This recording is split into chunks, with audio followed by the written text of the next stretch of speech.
Hi friends, welcome back to Soumya all in one channel. ఈ రోజు వచ్చేసి రవ కేసరి నా స్టైల్ ఎలా చేయాలో చూద్దాం. ఇది 5 మినిట్స్లో చేసుకునే స్వీట్ రెసిపీ. ముందుగా స్టవ్ అంటించి బాండి పెట్టి బాండి హీట్ అయిన తర్వాత దీంట్లో మనం నెయ్యిని యాడ్ చేసుకోవాలి. ఇది చాలా బాగుంటుంది.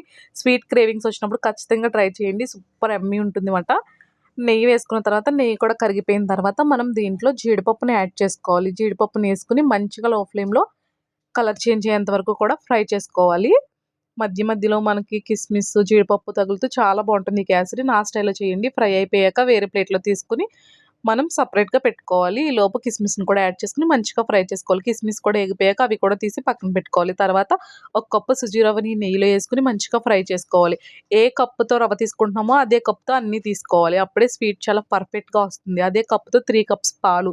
ఈ పాలు ప్లేస్‌లో మనం వాటర్‌ని కూడా తీసుకోవచ్చు. పాలైతే టేస్ట్ చాలా బాగుంటుంది. ఈ 3 కప్పుల పాలని మనం స్టవ్ మీద పెట్టుకొని మంచిగా బాయిల్ అయ్యేంత వరకు హీట్ చేసుకోవాలి. ఈలోపు వేడి నీటిలో కుంకుమ పువ్వు, ఫుడ్ కలర్ వేసుకొని మనం పక్కన పెట్టుకోవాలి. ఈలోపు పాలు బాయిల్ అయ్యి ఉంటుంది. తర్వాత మనం రవ్వలో యాడ్ చేసుకోవాలి. యాడ్ చేసుకుని ఉండలేమి పట్టకుండా మంచిగా మనం గరిటెతో తిప్పుకోవాలి.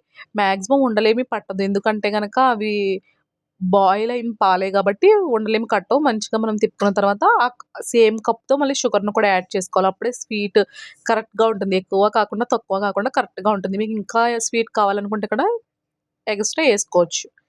అలా మంచిగా మనం దీన్ని ఉండలు లేకుండా ఫ్రై చేసుకోవాలి. ముందుగా మనం ప్రిపేర్ చేసుకున్న కలర్ వాటర్ కూడా దీంట్లో ఏసి మంచిగా ఫ్రై చేసుకోవాలి. ఇదంతా మంచిగా ఫ్రై అవుతున్నప్పుడు బాగా కలుపుకొని దీంట్లో డ్రై ఫ్రూట్స్‌ని యాడ్ చేసుకోవాలి. డ్రై ఫ్రూట్స్ ఏసుకొని మంచిగా కలుపుకోవాలి. తర్వాత యాలకుల పొడి కూడా ఏసుకొని మంచిగా మళ్ళొకసారి కలుపుకోవాలి. ఫుడ్ కలర్ ఆప్షనల్ మాత్రమే. మీకు నచ్చితే ఏసుకోండి, లేకపోతే లేదు. ఒక స్పూన్ నెయ్యి కూడా ఏసుకొని మళ్ళొకసారి తిప్పుకుంటే ఎంతో టేస్టీ యమ్మీ అయిన మన రవ కేసరి రెడీ. ఎంతో బాగుంటుంది. Thank you for watching. నా ఛానల్ కనుక నచ్చితే లైక్ చేయండి, సబ్స్క్రైబ్ చేయండి, కామెంట్ చేయండి.